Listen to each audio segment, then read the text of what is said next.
তো বস, ঋষভ শেট্টির কান্তারা চ্যাপ্টার 1 এই ছবিটা নিয়ে অডিয়েন্সের কী রিয়াকশন সেটা আস্তে আস্তে আপনারাও জানতে পাচ্ছেন। রিভিউ আমি দিয়েছি, ছবিটার ডে 1 নাম্বার কি সেটা নিয়ে কথা বলেছি। এই ছবিটা নিয়ে একটা হেড তৈরি করা হচ্ছে। এই ছবিটা যে ভালো হয়নি, ছবিটা যে বক্স অফিসে ওয়ার্ক করছে না, এটা অডিয়েন্সকে বোঝানোর চেষ্টা করা হচ্ছে এবং এটা কিন্তু পার্টিকুলার কিছু জনই করে চলেছে এবং বিষয়টা পুরোপুরিভাবে পরিষ্কার হয়ে যাচ্ছে। এই কারণেই বলিউড খিস্তি খায় এবং এরকম ধরনের জিনিসপত্র বারংবার তারা করে, আর এবার তো পুরোপুরি প্রকাশ্যে করছে, অডিয়েন্স বিষয়টা বুঝতে পারছে।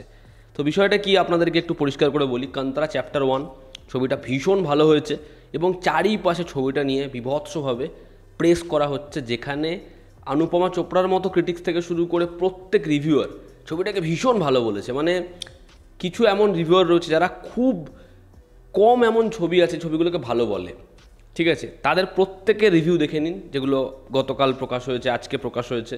প্রত্যেক জায়গাতে কান্তারা নিয়ে প্রশংসা, সব জায়গায়। আসলে ছবিটা এমনই হয়েছে, এই ছবিটা নিয়ে প্রশংসা হবে, ছবিটা নিয়ে বারংবার কথা হবে।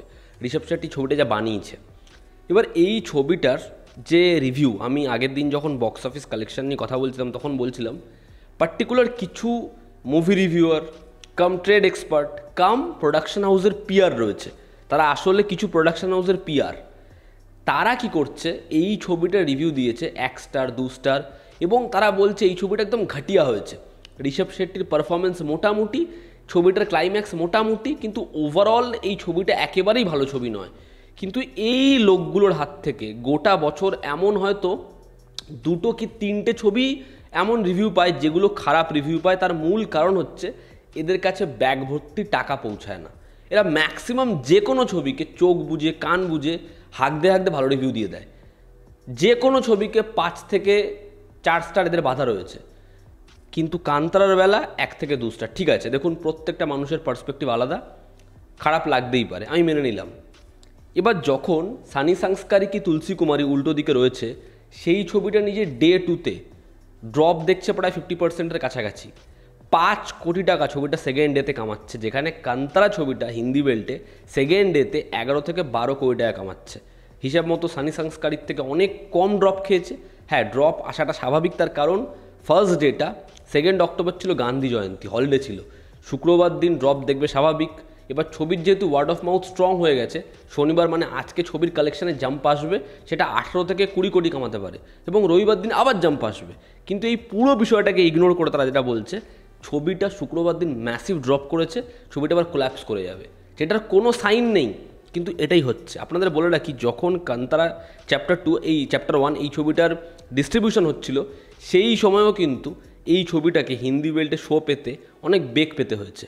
এবার যখন এই খবরটা আসছিল, আমি ভাবছিলাম হয়তো এক্সিবিটররা ছবিটা দেখেছে, হয়তো ছবিটা আগের বারের মতো হয়নি, মেবি যেই কারণে তারা এই ছবিটা বেশি পরিমাণে নিতে চাইছে না। তার কারণ হচ্ছে এমন বড় বড় অনেক সাউথের ছবি, যে ছবিগুলো এবছর খুব ভালো পারফর্ম করবে আমরা ভেবেছি, সেই ছবিগুলো বড় পরিমাণে শো নিয়েছে, বাট সেই ছবিগুলো ভালো হয়নি এবং পারফর্মও করতে পারেনি। তো মেবি সেরকম একটা রিজন হতে পারে কান্তারাকে বেশি শো না দেওয়ার। কিন্তু আমি এখন বুঝতে পারছি রিজনটা কী। এই যে কিছু ট্রেড এক্সপার্ট কাম রিভিউয়ার কাম পিআর, এরা না কিছু হাউজের পোষা, এরা উল্টো দিকের ছবিটা, সেই ছবিটা যতই ট্র্যাশ হোক, যতই জালি হোক, যতই জঘন্য হোক, সেই ছবিটার থেকে যেহেতু টাকা পেয়েছে, সেই ছবিটার খারাপ হলে কোনো পোস্ট করবে না। সেই ছবিটা যদি জালি হয়, এরা কখনো বলবে না এই ছবিটা বক্স অফিসে চলছে না, উল্টে বলবে এই ছবিটার যে কালেকশন সেটা কম হতে পারে, কিন্তু এরা কিন্তু কর্পোরেট বুকিং করেনি, এরা কিন্তু জালি করেনি।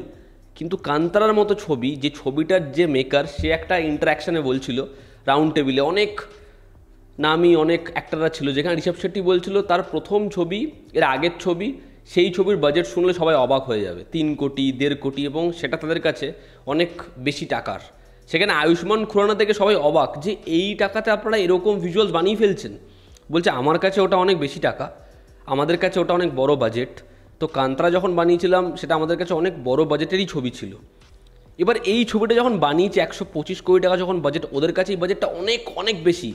আজকে এটা কোথাও একটা গিয়ে অডিয়েন্সের কাছে পরিষ্কার হয়ে গেছে, বারংবার যে বাজেটের দোহাই দেওয়া হয় 400 কোটি 500 কোটি দিয়ে অ্যাচিভ করা যাচ্ছে না, সেখানে 125 কোটি টাকাতেও এরকম ভিজুয়ালস দেখানো সম্ভব হয় যদি সেখানে ব্যাপকভাবে ভিশন থাকে, পরিচালকের দারুণভাবে প্রি প্রোডাকশন করা হয়, খেটে বানানো হয়, স্টারের পিছনে না ছুটে প্রপার ওয়ার্ক করা হয় তাহলে কিন্তু এরকম ছবি বানানো সম্ভব, যেটা কান্তারা অডিয়েন্সকে বুঝিয়ে দিয়েছে। ফলে অডিয়েন্স সেটা পরিষ্কার দেখতে পাচ্ছে। 500-600 কোটি টাকার ছবিও এই ভিজুয়ালস আমাদেরকে সবসময় প্রোভাইড করতে পারে না, যেটা এই ছবিটা পারছে।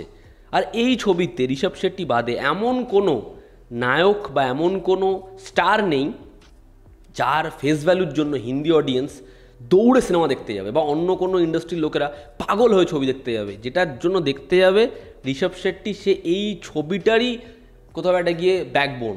আজকে যখন একটা বিজয়ের ছবি আসবে, আল্লু অর্জুনের ছবি আসবে, বা প্রভাসের ছবি আসবে, বা রজনীকান্তের ছবি আসবে, হিন্দি বেল্টের কিন্তু বহু অডিয়েন্স এমন থাকবে যারা ভাববে যে না এই ছবিটা দেখতে হবে। বা সেই ছবিতে জোর করে বলপূর্বক, কিন্তু ছবিতে দরকার নেই কিন্তু হিন্দি অডিয়েন্সকে টানার জন্য অজয় দেবগনকে নিয়ে নিই, অক্ষয় কুমারকে নিয়ে নিই, এরকম কিন্তু করা হয়নি, যেটা ম্যাক্সিমাম সাউথের ছবিতে বা হিন্দির ছবিতেও সাউথের অ্যাক্টরকে বড় ফ্র্যাঞ্চাইজি বলে নেওয়া হয়, সেরকম কিন্তু কিচ্ছু করা হয়নি। তা সত্ত্বেও সেই ছবিটার জন্য অডিয়েন্স এক্সাইটেড, এটা বলিউডের লোকেরা মানবে কি করে?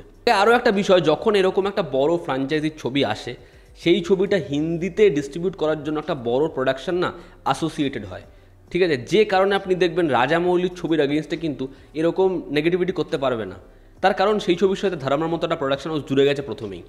কিন্তু এরকম একটা ছবি, যে ছবিটা না কোনো বড় স্টার নিয়েছে, না কোনো হিন্দির কোনো বড় প্রোডাকশনের সাথে জুড়েছে ডিস্ট্রিবিউশনের জন্য, তা সত্ত্বেও সেই ছবির ক্রেজ, তা সত্ত্বেও সেই ছবির ভিজুয়ালস, সেই ছবির এন্ডিং, সেই ছবির পারফরমেন্স নিয়ে লোকের মুখে এরকমভাবে প্রচার, সেটাকে তো আটকাতেই হবে। আপনারা জাস্ট ভাবুন ঋষভ শেট্টি কত বড় রিস্ক নিয়েছে। যখন 2022-এ কান্তারা আসে, যেরকম তার অডিয়েন্স তৈরি হয়ে গেছে, যেরকমভাবে লোকে তাকে দেখতে চায়, কিন্তু সে 3 বছর না কোনো ছবির সাথে যুক্ত হয়েছে, না তার কোনো ছবি এসেছে। তারপরে আসছে ডিরেক্ট এই ছবিটা, এবং এই ছবিটার কোনো ম্যাসিভ প্রমোশন নেই, এবং এই ছবিটাও কিন্তু যথেষ্ট এক্সপেরিমেন্টাল। যদি এই ছবিটা কোনোভাবে মিসফায়ার করে যায়, যদি এই ছবিটা কোনোভাবে ভালো না হয়, তাহলে কি হতো ভাবুন। এই লোকটার যা রেপুটেশন, যে নাম সে বানিয়েছিল এই ছবিটার দ্বারা, মানে আগের ছবিটার দ্বারা, সব জলে। বাট সেগুলো সে না ভেবে যা যা বানানো যায়, যেরকমভাবে এই ছবিটাকে ব্যাপক বানানো যায়, সেই রিস্কটা সে নিয়েছে। কোথায় সেটাকে বড়োভাবে অ্যাপ্রিসিয়েট করবে, সেটার জন্য লোকেরা ছুটে আসবে, সেটা এখানে হচ্ছে না। আজকে সন্দীপ রেড্ডি ভাঙ্গা থেকে শুরু করে রাম গোপাল বর্মা থেকে শুরু করে প্রত্যেকে বলছে কি বানিয়েছে এই ছবিটা। এই ছবিটা বলিউড থেকে শুরু করে প্রত্যেকটা ইন্ডাস্ট্রির কাছে বড় করে লজ্জা, যে তারা এরকম কিছু অ্যাচিভ করে ফেলছে।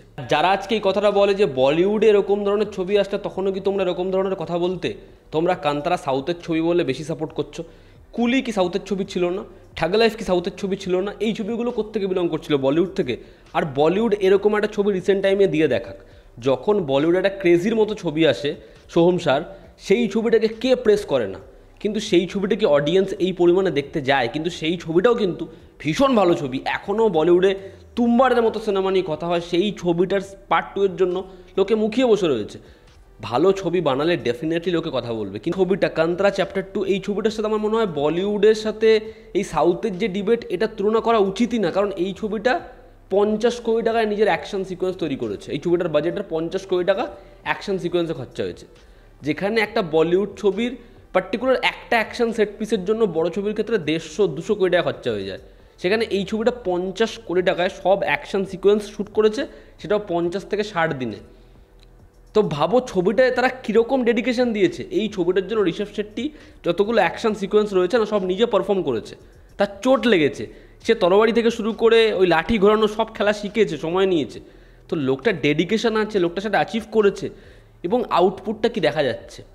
তো আমার মনে হয় বলিউড করলে সাপোর্ট করতে না, এই ছবিটা সাউথ থেকে, সাউথের ওজি ছবিটা কিছুদিন আগে এসছে, ওজি রিভিউ দেখে নাও। এরকম বহু সাউথের ছবি আছে যে ছবিগুলোকে আমি রদ্দি বলে দিই, অন্যদের থেকে বেশি খারাপ বলি। কিন্তু এই ছবিটা না, এই সেলিব্রেশনটা, এই ছবিটা, এই ভালোবাসাটা অডিয়েন্সের তরফ থেকে এই সাপোর্টটা ডিজার্ভ করে, কারণ ছবিটা সেই লেভেলের হয়েছে। এবং কিছু লোক, কিছু পার্টিকুলার প্রোডাকশনের দালাল সেটাকে আটকানোর চেষ্টা করছে, সেটা নিয়ে নোংরামি করছে। এটা ঠিক নয়, এটা বলিউডের জন্যই আরও বেশি পরিমাণে ক্ষতিকারক। আজকে একটা রিজনাল ল্যাঙ্গুয়েজের ছবি এই জায়গায় পৌঁছে যাচ্ছে, এটা বাদবাকি যে জোনগুলো রয়েছে না, তাদেরকেও কোথাও এটাকে উৎসাহিত করবে যে আমরাও পারি। এবং যদি আমরা পেরে যাই, অডিয়েন্স আমাদেরও এই ভালোবাসাটাই দেবে, এই সুযোগটা দেবে। তো এই ছিল আমার ওপিনিয়ন বস। তোমাদের এতে কী বলার, কী বক্তব্য অবশ্যই কমেন্ট বক্সে জানিও। কমেন্ট বক্স খোলা রইল, জনতা আমাদের পাশে আছে। আবার দেখা হচ্ছে। Love you all, step by, take care.